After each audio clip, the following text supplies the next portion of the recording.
question every parent in every generation have to answer, and every child in every generation have to answer that question.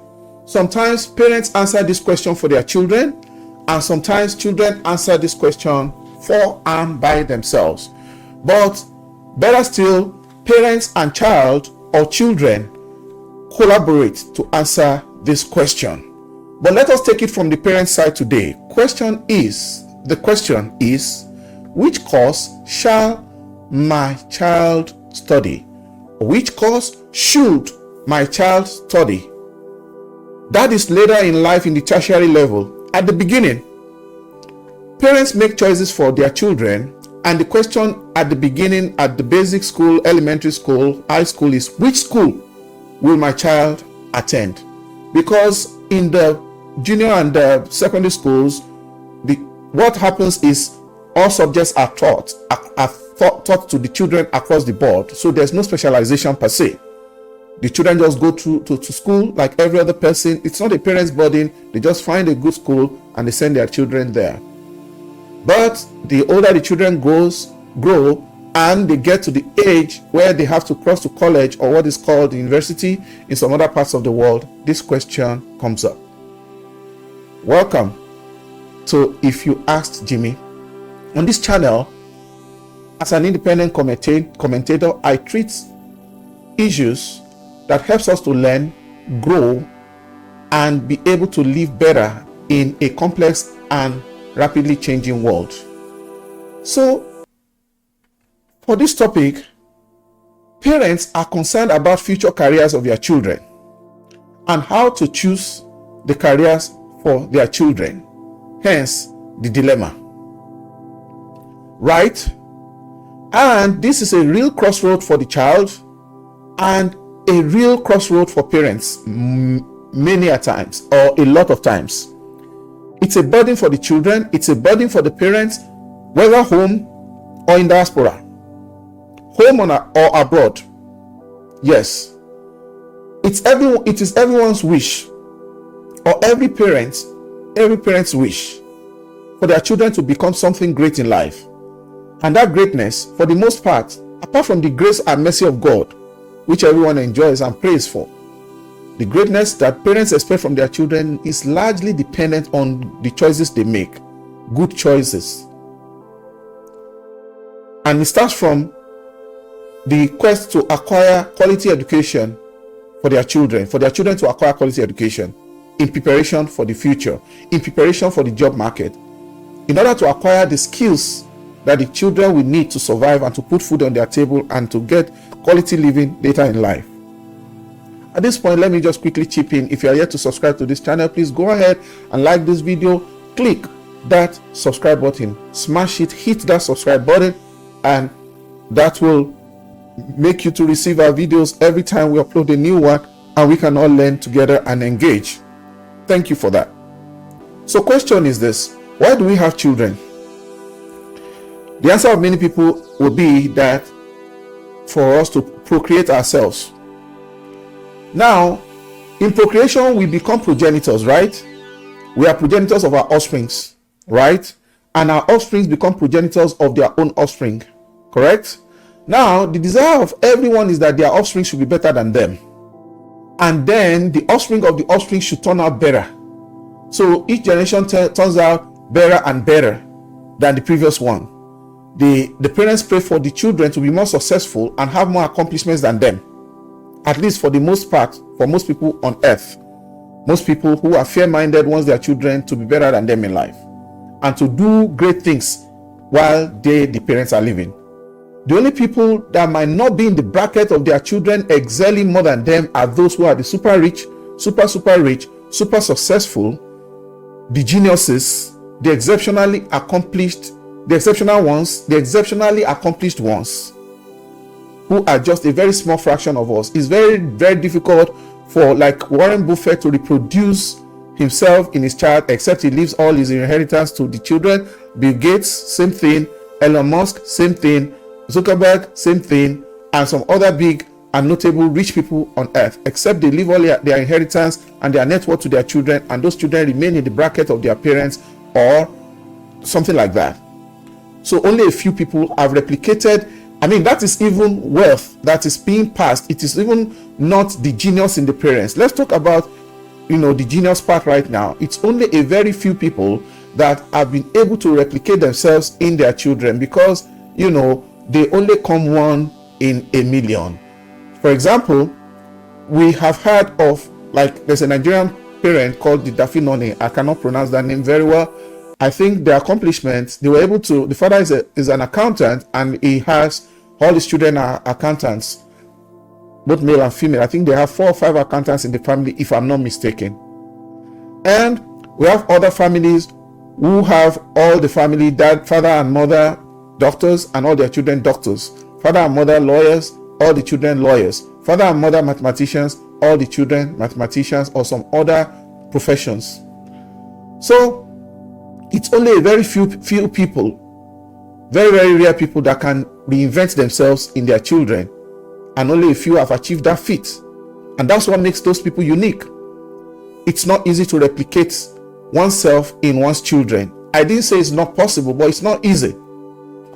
That kind of result of replication can only be achieved by the greatest of all times amongst us. So what do we do as our parents? We just do our best and leave the rest. We just do what we can and leave the rest to God. So as parents, what do? We pamper our children, we take care of them, we give them the best, we nurture them, we send them to the best schools at young age. At that age, they have no choice. I'm building up to something here. We send them to the schools of our own choice, based on our financial capacity, based on our status, based on our environment, and based on our own preferences. You can see we the parents. Based on our pedigree, based on the reputation of the school, based on the results that the school have produced in the past, there must be something that makes us as parents to want to choose a school. It might even be proximity or some other things, some other considerations. And sometimes when it gets to like secondary school level, it might be based on the capacity of that child to pass a qualifying exam.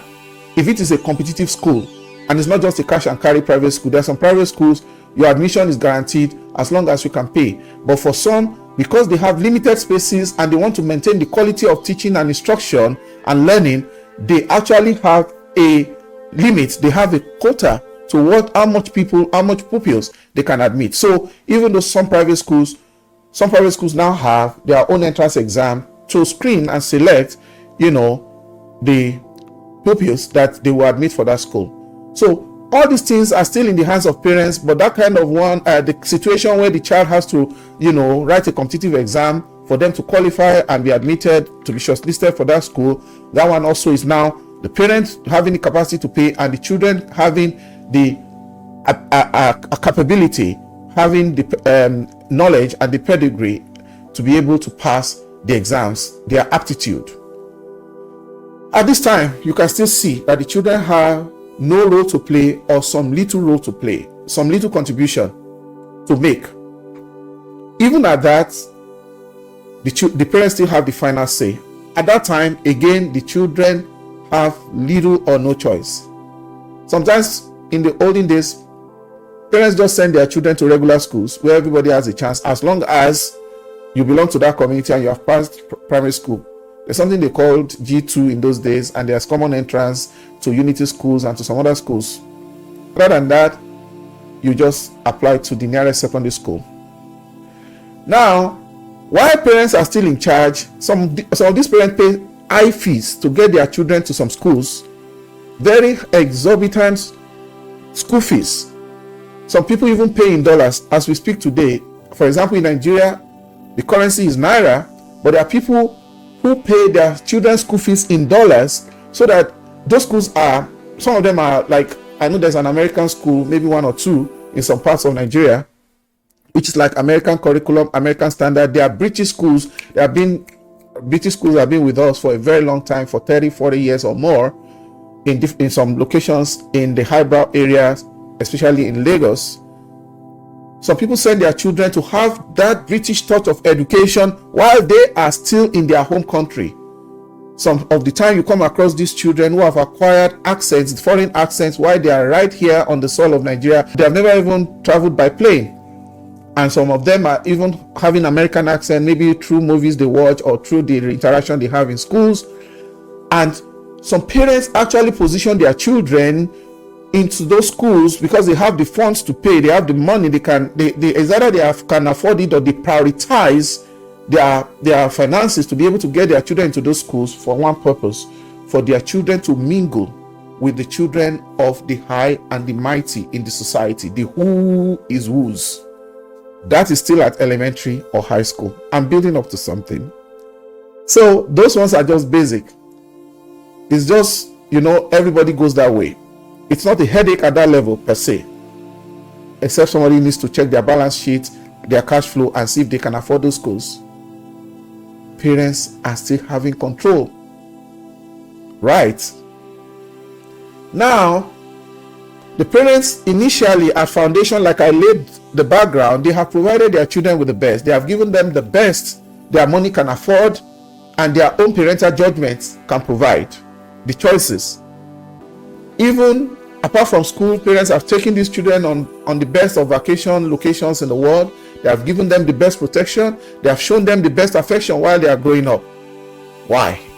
Because they want the best for their children. The same way they want the best treatment for their children, and they have provided it, the best environment, the best home, the best care, the best support system, the best nannies, the best daycare, the best, pick up and drop off from school, the best vacations. That is the same way they want the children to end up in the best profession, the best vocations, the best businesses, everything that is best. That is the innate desire, the genuine natural wish of every parent, and in fact all parents. Why? It's just basic parental instincts, because these parents want the children to be okay by the time they get to adulthood and they are mature to be by themselves, to fend for themselves. It's just natural instincts, parental instincts, that is natural to the parents. So humanly speaking, the parents, they wish or desire and take action to be in the know, and they wish or will try to have a say in their children's choices as they look at the future of the children from their own lens, and also some parents collaboratively from the children's lens. This is where it gets tricky, and that is the core of the topic for today. The concerns of parents, the concerns they have, might make them in the long run, naturally, by a normal evolution of life, to encounter some roadblocks in the process of coming to career choices for their children. And that's why when I opened this episode, I said crossroads for parents, crossroads for children, crossroads for parent children and children parents. Dilemma. I use the word concern because usually by 18, children are expected to be independent. In most countries of the world, children are considered as adults by 18, and they should be able to make their own choices. And sometimes these children are so aware that you are fortunate if the children cooperate with you to make these choices, because they have every right to make these choices by themselves. And a parent is just fortunate if by relationship and by your parenting style you are able to collaborate and have a say in these children's choices. That's if they let you, right? It might not be as bad as they not letting you, but at least by law they have a choice. Although because they have a choice, you can also decide to back up and let them choose their path in life. But usually as parents, even if children at this age where their adrenaline is still very overflowing, and sometimes the age of teenage years are very, very rocky years for parents, because that is the age 13 to 19 is the age of awareness. And sometimes there is a conflict between parents who do not understand that these children are they have outgrown age 12, age 6, age 7, where you make choices for them. They are beginning to understand and prefer some things, and usually they want to be able to gravitate in the direction of their own thoughts or the level of knowledge they have per time, and they are defining themselves, which they need to. Otherwise, they will remain tied to the aprons of their parents for a lifetime or for a long time, which is not even in the favor of the parent or the children. Sometimes it's so very harsh, and sometimes it's very brash, sometimes it gets volatile, sometimes it gets very rocky, that because the parents have always listened, anytime the children wants to speak up for themselves, some parents sees it as confrontation, they see it as rebellion, they see it like the children are getting bigger than their underpants. But what if the parent is discerning, you learn to listen more, and you learn to adjust and be strategic in your understanding and your communication to be able to find alignment with your children at every phase of their growth and aging milestone. So the children are about to make a lifetime choice or a lifelong choice, and the parents have a burden out of the natural instinct and parental love. They don't want the children to go wrong. And because sometimes some of these things that attract the children that they want to do, they want to go to school to study, they are born out of mere fantasy. They are born out of inadequate information, or what they see or what they hear, or some things you cannot even really put your finger on. You can't even define. Some of those things are so ephemeral, they are so undefinable that you can't even understand why they are interested in some things that you can't even situate it. And not because you want to impose, not because you want to lord things on them, not because you want to control or you are controlling. It's just because you have been around longer than them. At least if a parent needs to remind the child that, don't you know I'm older than you, then that parent has lost it, because everybody knows that you have to be of some age before you become a parent. So the parent has the natural instinctive responsibility to want to make sure, in quotes, that the children are guided. Like I said, a lot of times, because even though some of these children end up making good choices by themselves, fantastic superlative choices that works for them in the long run, just a few of them really do. A few of them really do. Not a lot of them. Let me say a few of them. But parents are more strategic in the thinking. They are thinking of which of these choices, even if the children come up with the choices, the parents will use their seniority and their experience, in life, to do a kind of random SWOT analysis. That is the strength, the weaknesses, opportunities, and threats, to estimate the capacity of their children, to estimate the disposition of their children, to estimate the natural traits and the behavioral disposition, choleric, melancholy, phlegmatic, and sanguine, or claw male claw, or the temperament blend of these children, and their tendencies, natural intellectual attributes while these children are growing up, their academic prowess, their tandem, their progression, their aptitude. Everything that makes for the total child that the parents have watched, has raised, have nurtured over the years, and as custodian of these children, at least. The same way that philosopher said, man, know thyself. I also think it should go for parents. Parents, know thyself, but parents, know thy children. You might not be perfect about it, because as they are growing, the more you think you know, the more you don't know. The more you look, the less you see. But to a reasonable extent, you cannot be wrong on being able to summarize the totality, the sum total of the personality of your child and their tendencies. So some of our children do make their choices out of fascination. Like I said earlier, fantasy that you can't even put a finger on it, you can't situate it, and it becomes a kind of difficult terrain to navigate for parents. Can you see that even my tone has changed, and even everything is getting a little bit kind of deeper right now? Like I said, some of these children end up making good choices, but usually it's at a point where most parents all over the world, they don't want to get laid back. I said most parents, because I live here in America and I see what loving and caring parents go through at this stage. I have been there myself some years ago, many years ago. I remember exactly 9 years ago. It's exactly 9 years ago. I'm being sincere here. My first child, I have 2 children. My son was in SS3, exactly 9 years ago, 2016, yes. And he was a science student. Part of my concerns as a parent was, okay, where does he go from here? Myself and the mother. And from time to time, you know, you just see that will definitely come up, whether it is spoken or unspoken. There's no parent that will not be involved, because back home in Nigeria, children have to write UTME at a point in time, and they have to decide on the course that they will study.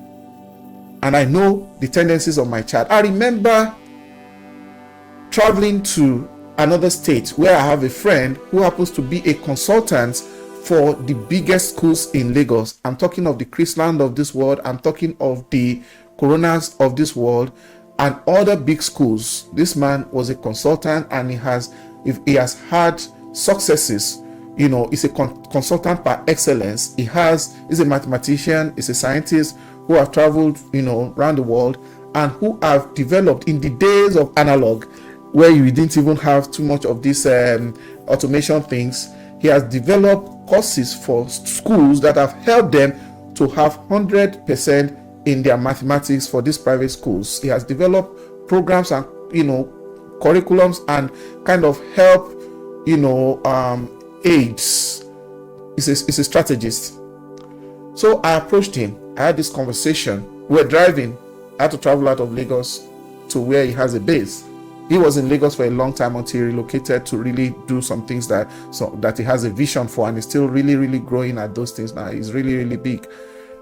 So these are concerns of parents. We started talking, and we were able to narrow down that, okay, this guy has tendencies. You know, we start looking at the combination. He studied chemistry. He has physics and mathematics, biology and everything. So at the end of the day, we were able to juggle some things. Mind you, I could only suggest to my child, because right from, I think, JS1, you know how counselors will go to school, you know how guidance counselors or some other professionals will go to schools, they have career talks in high school. So these career talks, they can make or mar children, because it puts ideas into their head, which is good, but there should be continuous, you know, collaboration between the children and the school internal counselors and parents and other positive influences that can help them to shape their opinions. I know my son already communicated that he would like to be a particular thing in, you know, the science world at that time. He ended up in, you know, the science world in a very good way, but different than what he said while he was at that age. Ask me, people in Yoruba in Nigeria, they will say, what does a child know?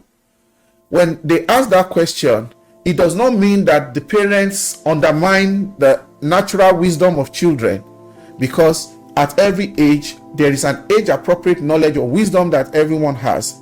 Some children had some things, like it looks to parents like fantasies when they were young, and those children ended up becoming those things that those in professions that they desire to be. That's why I said a few of them do. But along the line, you know, children, maybe they have a kind of exposure or influence, or what they are seeing around them, or just naturally, maybe through reading, or one way or the other, they get to. I know that educationists will see that, oh, maybe why is this man not situating this topic? Me, I'm just talking from my heart. I'm not talking as an educationist, a career professional, no. But I've been around, and I have mentored a lot of people successfully into careers. I've even mentored people, have supported people for transitioning and repositioning in career, and I've actually had to reposition myself in career along the line as well. So I know what I'm talking about. I've been a consultant, I've been an employee, I still have a 9 to 5 today.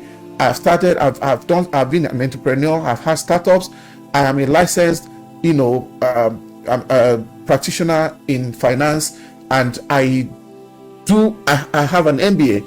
So I have also been, a manager. I've been a manager of people, of men and resources. So I have also been an employer of people, and I've done business in 7-8 figures. So I'm not hyping myself, but I'm just saying that I have seen a lot of different aspects to this world and the business and the workspace that makes me to have my own opinion. So if I am not sounding like I am articulate, because all these things I'm telling you is original to me. I didn't read a single sentence from a book. I'm just speaking straight from my heart. I have an outline, but everything is original to me. So it might not be as logical as someone who is a professional in this domain. And mind you, some professional, information are academic. We talk of practical here, one who has been there as a parent and also as an employer of labor, also as an entrepreneur, also as a consultant, also as an employee over and over and over. I've been working as of today. My first internship was in 1991. That's my first internship. Okay, with a big corporation. My first internship was with a big corporation. I have worked with a multinational company while back there in my own country even, and I have also worked with corporates. I've held some good positions. This is not like selling myself. I'm not having any market to sell here. So it's something I have lived and seen, and the biggest part of all this, my career life, is as a parent. And I'm talking to you now as a parent. And I'm also going to give opportunity to those who are professionals to help us to do this together. I might have a live show and they might comment in the comment section, because I know parents will want to engage on this, because this is a big topic of a lifetime. And I wouldn't mind how many minutes I spend in sharing my own opinion with you. That is so much for situating things here. I've worked with all shades of people from all parts of the world. And I found out that parents are the same everywhere. I talk at my job every day, and sometimes we have some one-on-one, not one-on-one, we just have interactions. I work with a diverse team that, I'm able to relate with several cultures within and outside my team. And I know that children are the same everywhere. By the time you think that you're an African parent, these are the tendencies of your children. When you hear your colleague who are from other parts of the world, America is like a rainbow. America is like a melting pot. It's like it's a potpourri of different, different tendencies, different, shades of people. And you'll be amazed how there is a common denominator, the commonality of the concerns of parents in this time and age, with the children that we are raising and the way they manifest. It's like these children are the same everywhere. Maybe there's the commonality of internet that seems to put them, make them to synchronize very easily and probably have similar passions and something like that. So trust me, children are the same everywhere in the recess of it. So I believe it has to do with these days of globalization, because the world is more centralized right now. This world is more centralized, and social media is at the heart of things and all the rest of it. So back to the topic.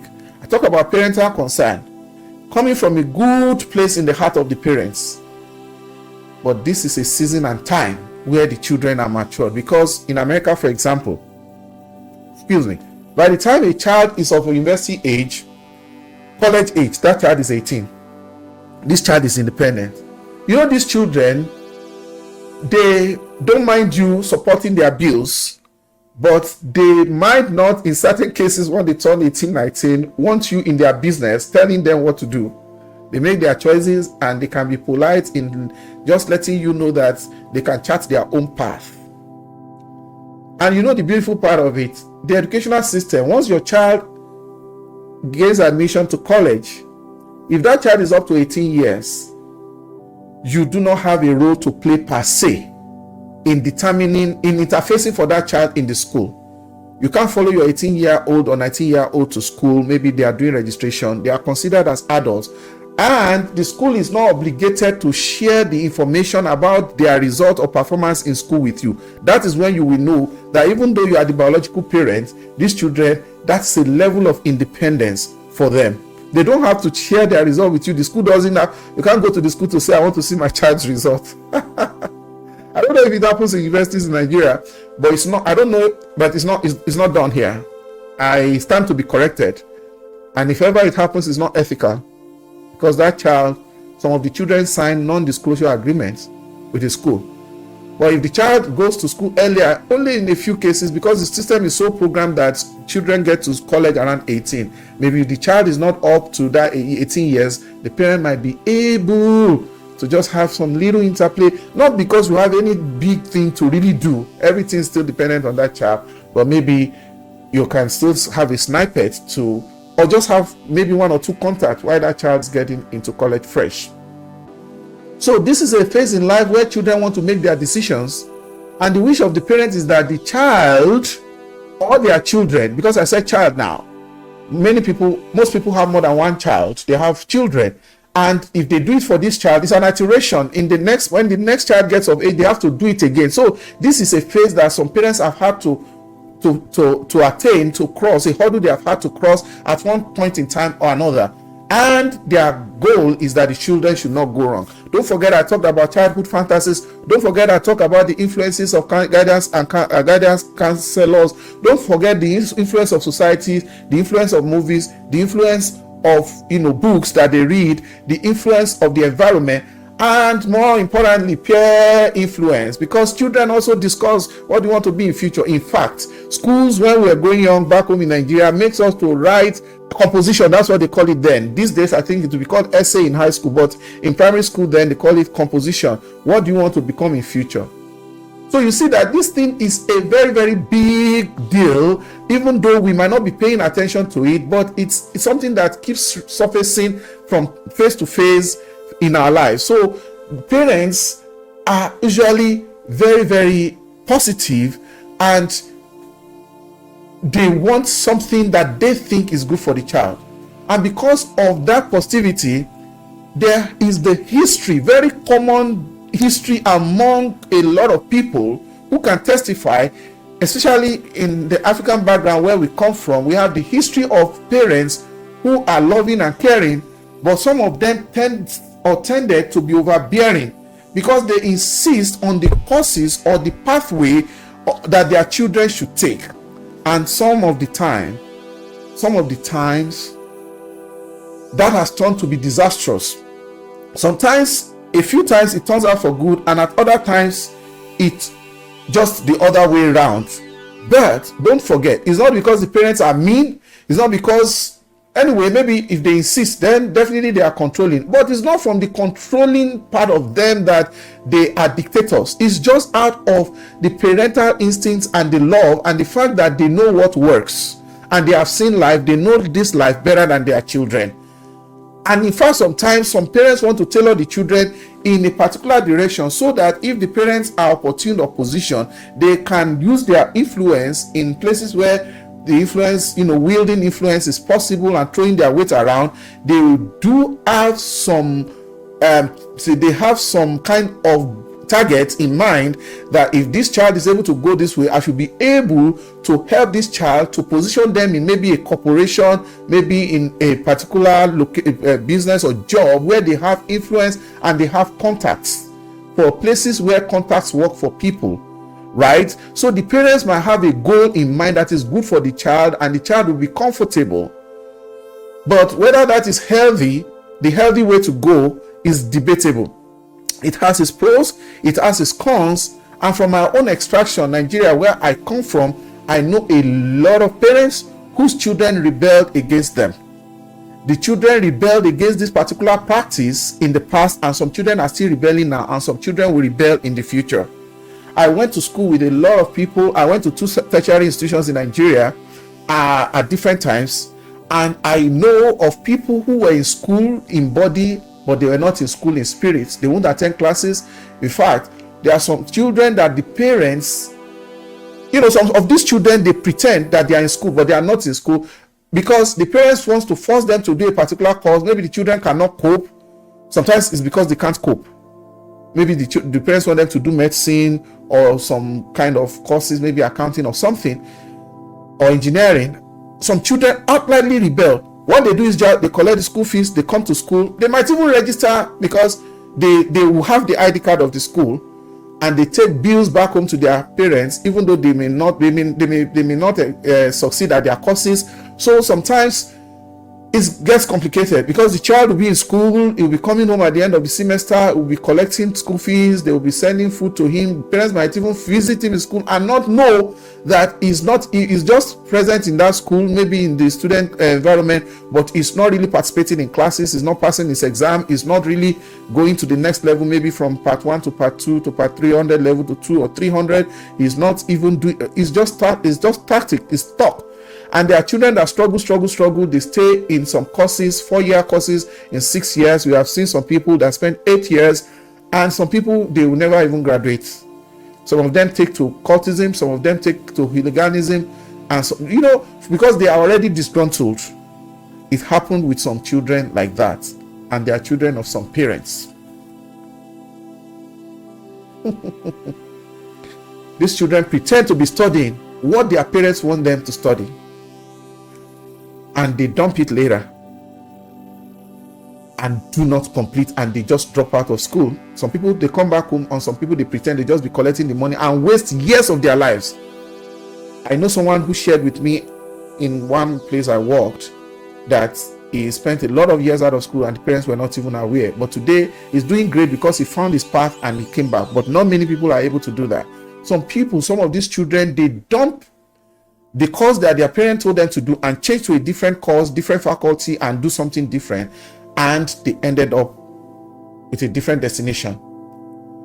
And sometimes those who get rebellious because the parents impose something on them which was not what they wanted to do, which wasn't their preference, which wasn't the way they wanted to go, it becomes a crisis for the family.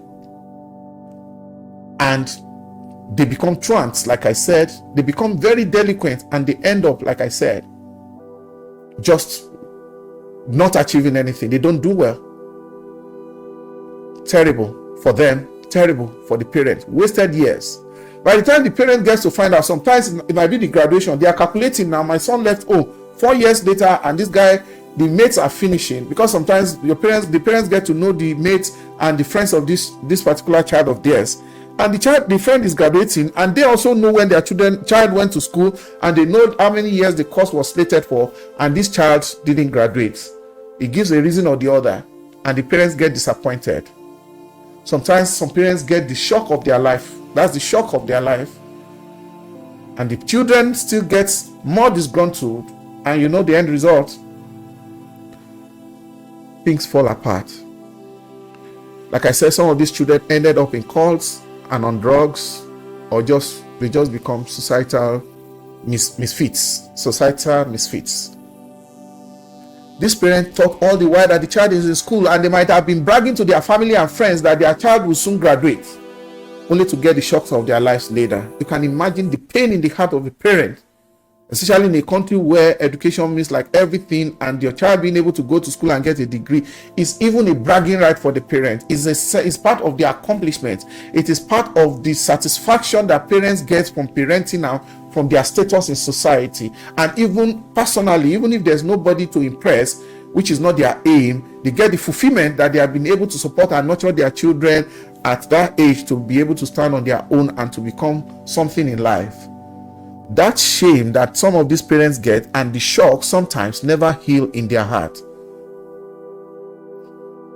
But for some children, we have seen some of them succeeding later in life. Now, the summary of all of that is that this child was doing what? Reacting to the imposition of the parents and took it too far or so far. Going to school to study a course that was not their personal wish, which was their parents' wish, was the problem, because it was their parents' wish, not their own. I'm going to situate it in America here and back to Nigeria and globally. The children don't appreciate what their parents want them to do, the direction they want them to go. The parents want it, but the child doesn't want it. The child does not want what the parents want for them. The child or the children wants what the child or the children want for themselves. And so, question to me now, what is the way out of this conundrum?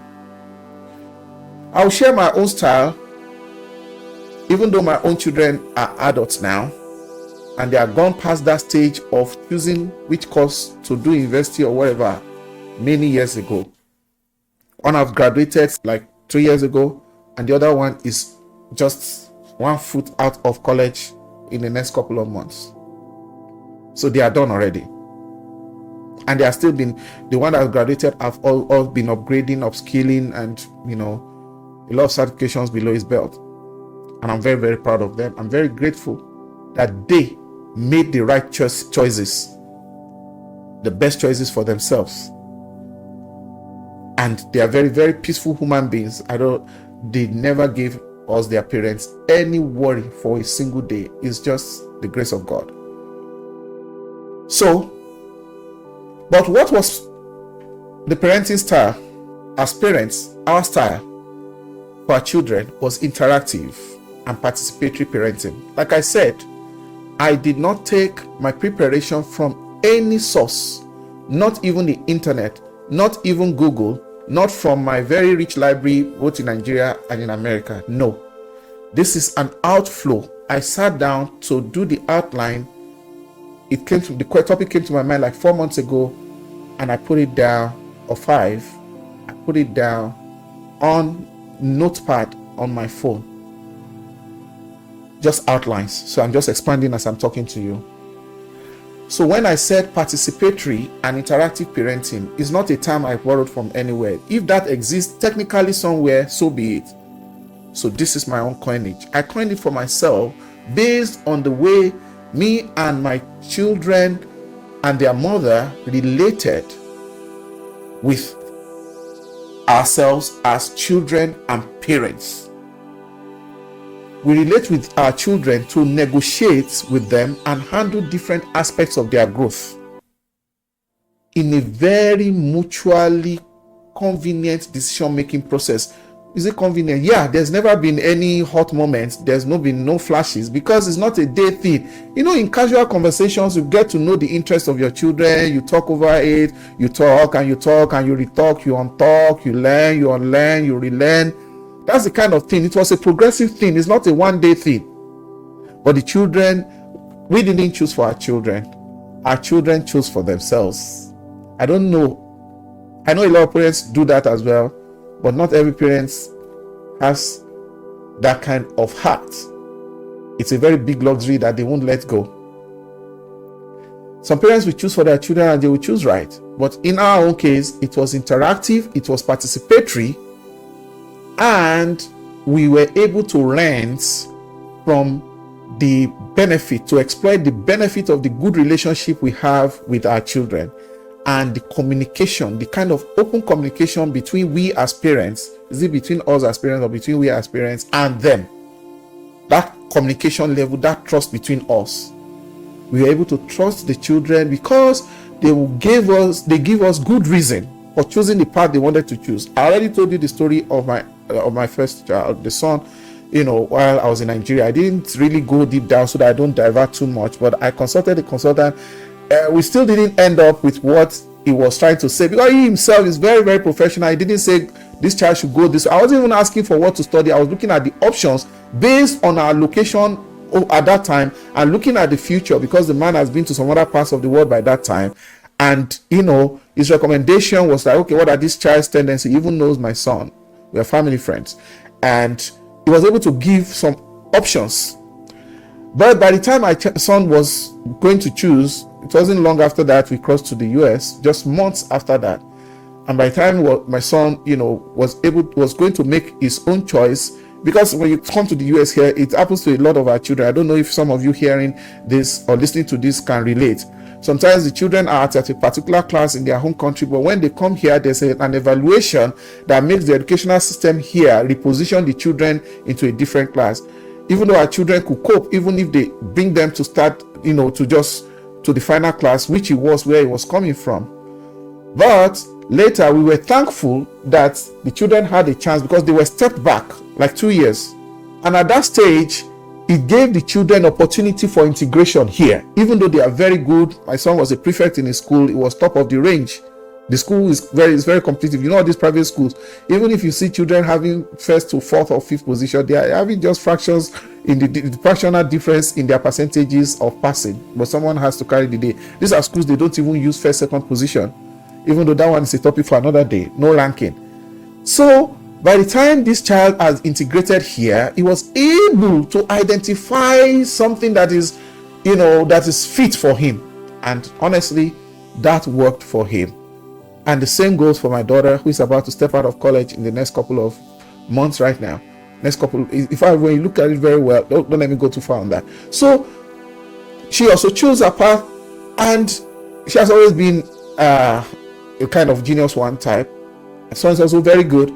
But there is no fear of the parent when this child said, this is the way I want to go. Either of them and both of them at the different times. So as parents, we saw their disposition, we saw their tendencies. They were growing right before our eyes. And we used the opportunity to have conversations and guide them and tailor them accordingly. There was no conflict. I digressed a bit. I said what I did in Nigeria, I did here also. I have friends in academia, and I have someone who I have a very close friend who is a professor and also has been a mentor to my children since more than 12 years, many years before the children were even of university age. So sometimes we would check on them, we would talk to them, and we had this triangle. But ultimately, even this professor did not even have a say in which direction the children were going. We just were able to have this kind of role modelship relationship where they will say, okay, then he was a doctor before he became a professor. So it's a doctor so, and they will talk, encourage them, make them feel comfortable with him. He was abroad. When he came to Nigeria, he visited them, and that kind of mentoring relationship happened. But even though I talked and I related with that my consultant educationist in Nigeria, who also was a school proprietor, a successful proprietor in Lagos.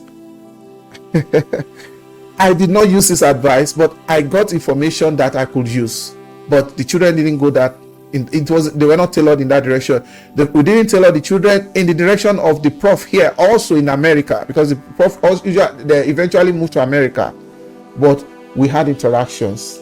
But ultimately, the children made their choices at the end of the day. In fact, we never had a session where we say, okay, let us talk about your career with prof or with this consultant.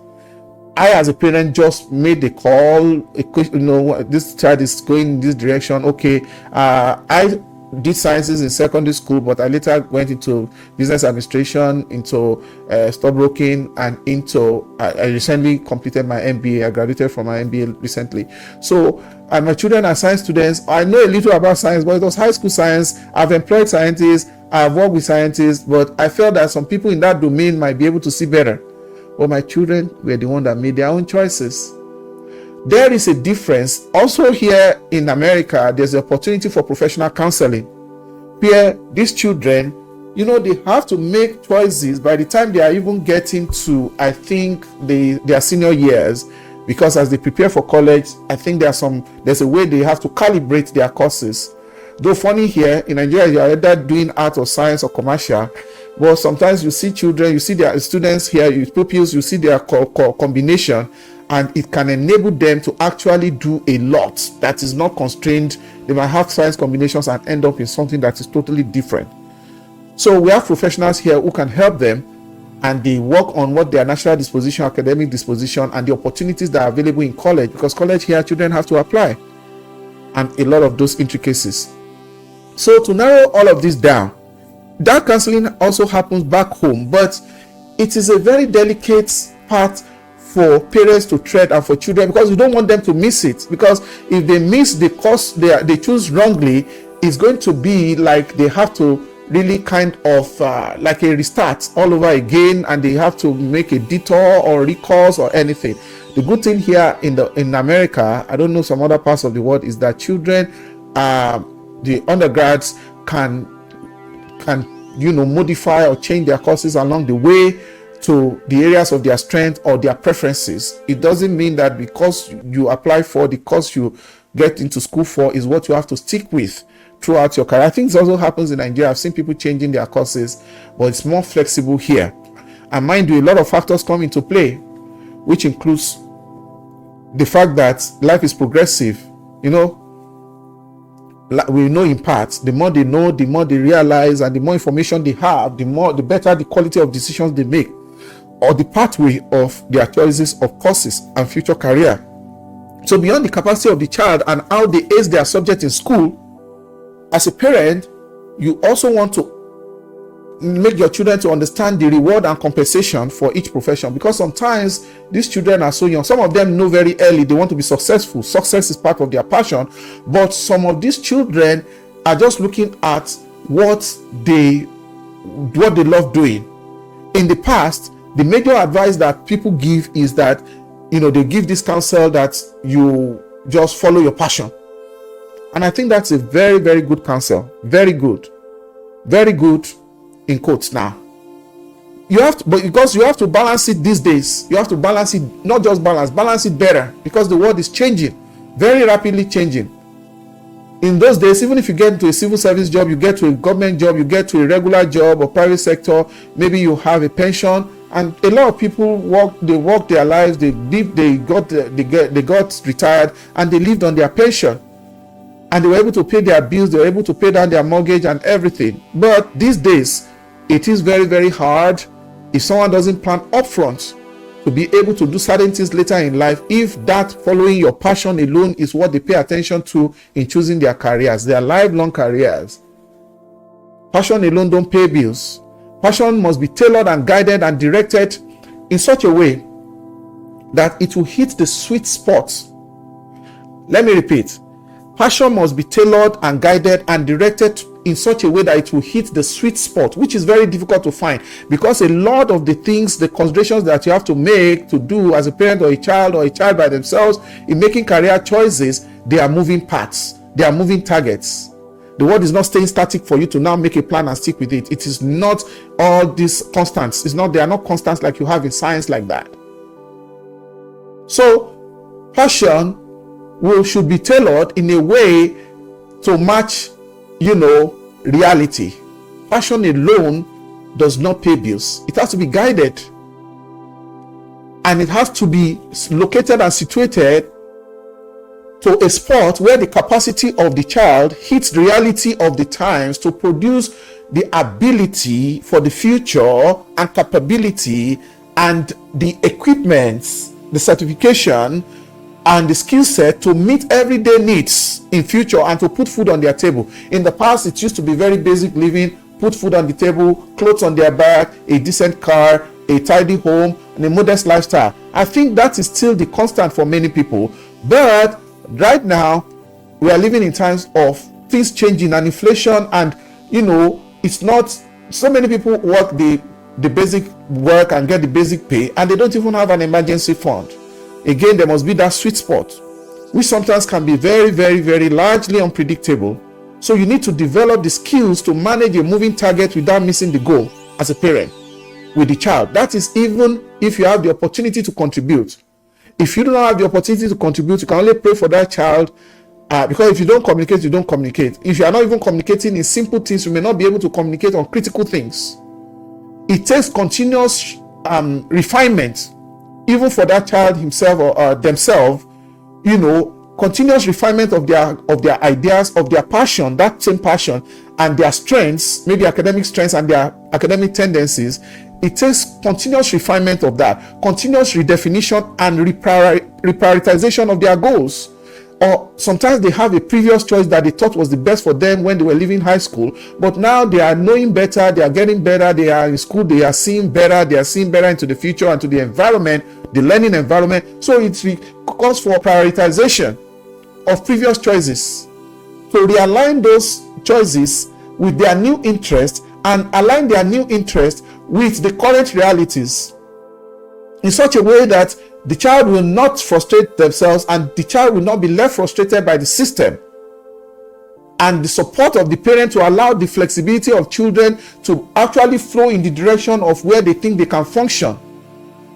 And the complexity we have here right now in this generation is this complexity of technology. Technology is supposed to make things simpler and faster. Technology means new ways of doing things. It's not just mechanic or automations or anything that has to do with machines. Technology is the new way of doing things. It's highly disruptive. There are newer, faster, newer ways of doing things now in an unprecedented manner, and it's changing so rapidly.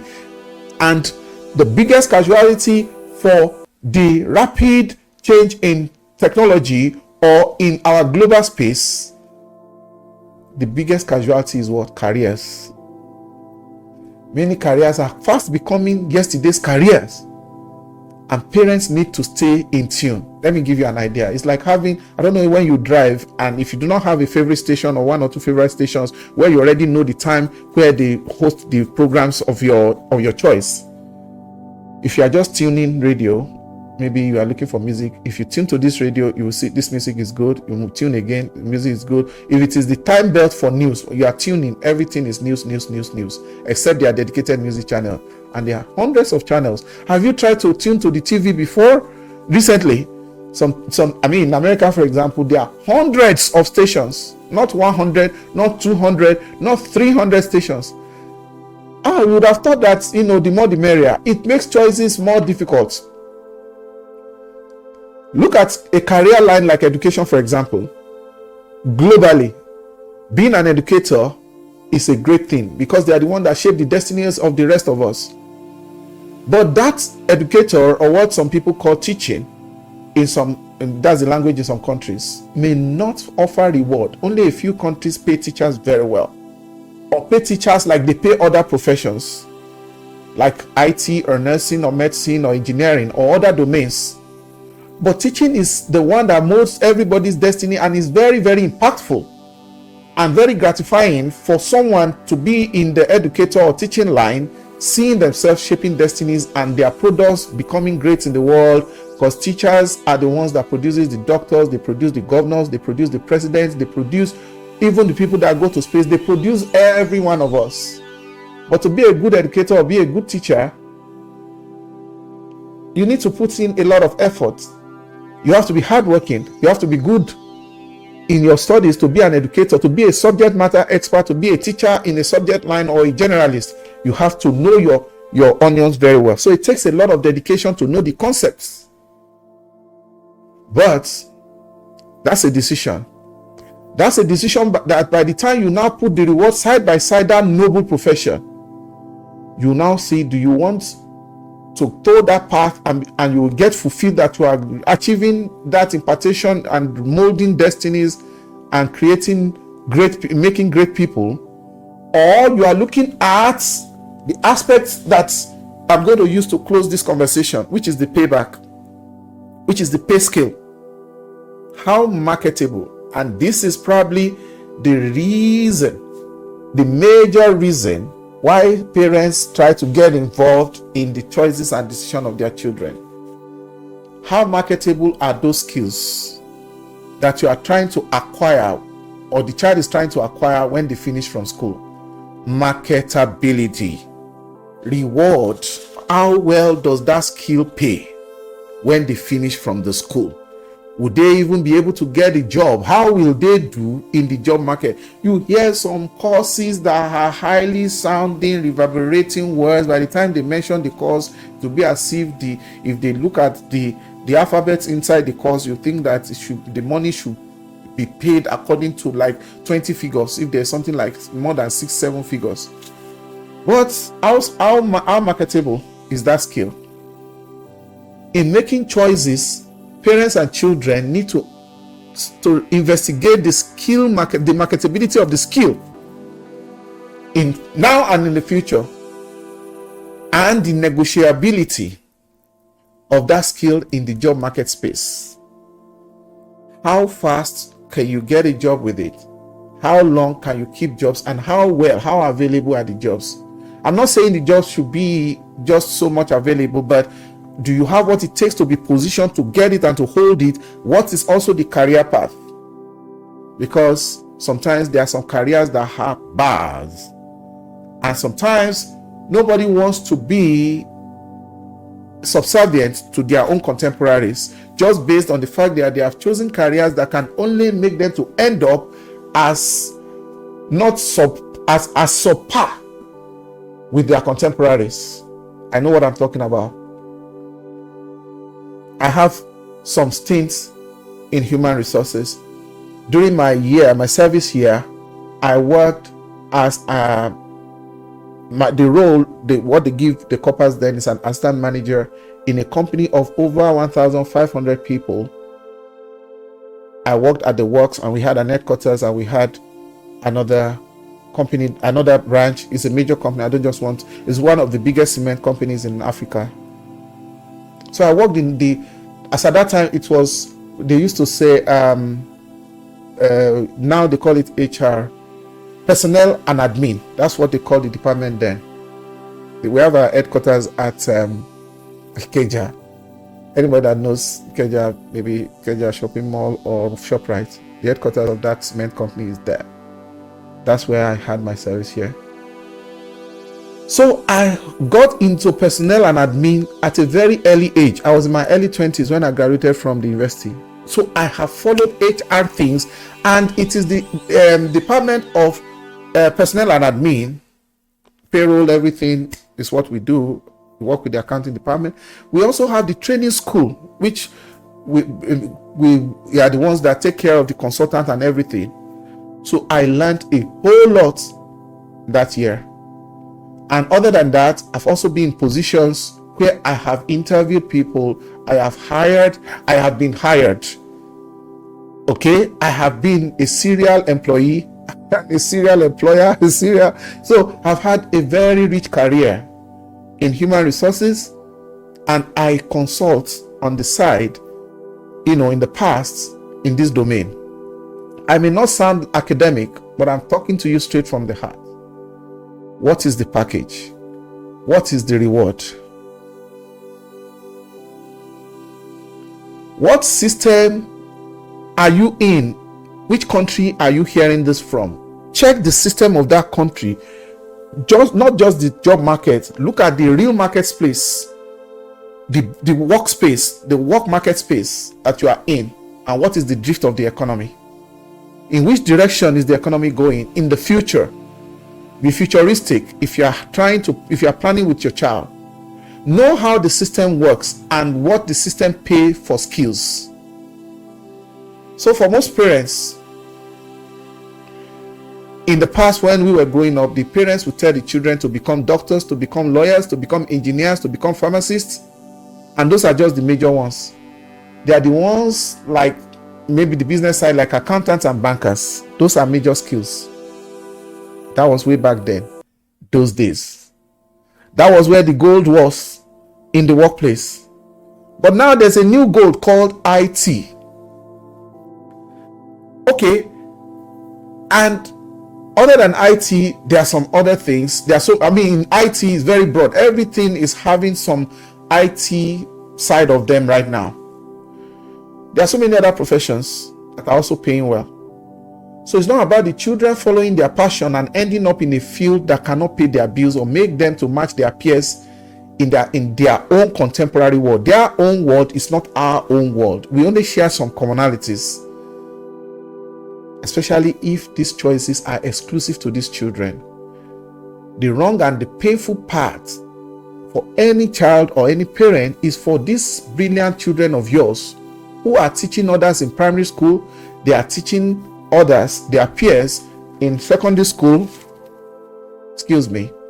when they were young in high school, when they were young in middle school, elementary school, they were always leading the pack. If they now choose the wrong professions, if they now choose their career path wrongly, they might end up being servants of the ones that chose the right professions. They might end up being subordinate or subservient to those that choose professions that are well tailored to the future and professions that pay well. So this is the very aspect that the criticality of conversation between parents is very, very important. Now, here comes the elephant in the room, alias artificial intelligence, aka AI. AI is the real game changer that is changing the face of things, and we keep changing the dynamics of things more and more as the future evolves in our very eyes. I won't say more than that on AI. Everybody knows. It's fast catching up in every aspect of our daily lives. And I would love parents to review this conversation I'm having with us and chime in here. If there's something that crossed your mind, as I have exposed, I've been doing this exposition on different aspects of the answering the critical question of what subject or what course should my child study, or which school should they go if they are not of college age right now. I want you to chime in, and I hope that we will be able to benefit from your own input. As a parent, put your thoughts in the comment section. What are your thoughts on this particular subject? Is this something you are dealing with, or you have had to deal with, or you are close to dealing with, to the time that you have to deal with based on your children's age? Because it's a rite of passage in two parts: for the parents in growing your children to maturity, to adulthood, and to independence, and to leave the nest, and for the children to actually be able to get to college and become of matured age and independent in life, and for both the parent and the child, the parent-child and the child-parent relationship. But this is also better, easier with parents that are in their children's life, not deadbeat or absentee parents. In fact, it is at this point that some parents even know that they are absent in their children's life, because even with children that you are relating with every day and you are flowing and you are on the same page, this can be very touchy and delicate terrain, especially when you see clearer and better than them. If you don't have that communication, even with the best of relationship, might not be able to get it across to them. Sometimes they get ahead in life only to find out that daddy was right. Even with the best communication, not to talk of where there is no communication or relationship between parents, and these children are just left exposed. You might be wondering, are you saying we should help? And you are still saying we shouldn't help. Different strokes for different folks. I was present in my children's life.